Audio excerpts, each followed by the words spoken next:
Police મહાનિરીક્ષક Shri Chirag Kordia સાહેબ, સરહદી range Bhuj તથા પોલીસ અધિક્ષક શ્રી વિકાસ સુંડા સાહેબ,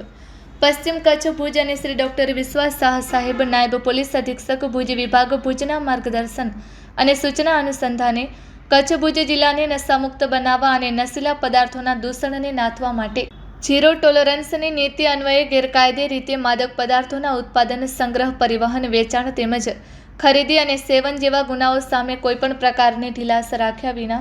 કડક અને કાયદેસરની કાર્યવાહી કરવા સૂચનાઓ આપવામાં આવેલ,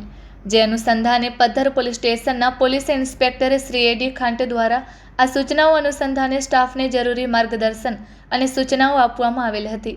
જે અન્વયે પદ્ધર પોલીસ સ્ટાફના કર્મચારીઓ દ્વારા સતત પેટ્રોલિંગ ગોઠવી તેમજ બાતમીદારોનું નેટવર્ક સક્રિય કરી આવી ગેરકાયદેસર પ્રવૃત્તિ આચરતા લોકો ઉપર વોચમાં હતા. તે દરમિયાન બાતમી હકીકત મળેલ કે કુકમા ગામના તળાવની પાળ ઉપર આવેલ ખેતરપાળ દાદાના મંદિર પાછળ સલેમાન સનોફ સુમાર બાફડ રહે ખેતરપાળ દાદાના મંદિર પાછળ કુકમા તાલુકો ભુજવાડો તેના રહેણાંક મકાન પાસે ગેરકાયદેસર માદક પદાર્થ ગાંજાનું વેચાણ કરે છે તેવી બાતમી હકીકત મળતા તુરંત જ વર્કઆઉટ કરી તપાસ કરતા આરોપી પાસેથી ગેરકાયદેસર માદક પદાર્થ ગાંજો મળી આવતા જપ્ત કરવામાં આવ્યો હતો. આરોપી વિરુદ્ધ NDPS એક્ટ સંબંધિત કલમો હેઠળ ગુનો નોંધી વધુ તપાસ હાથ ધરવામાં આવી છે.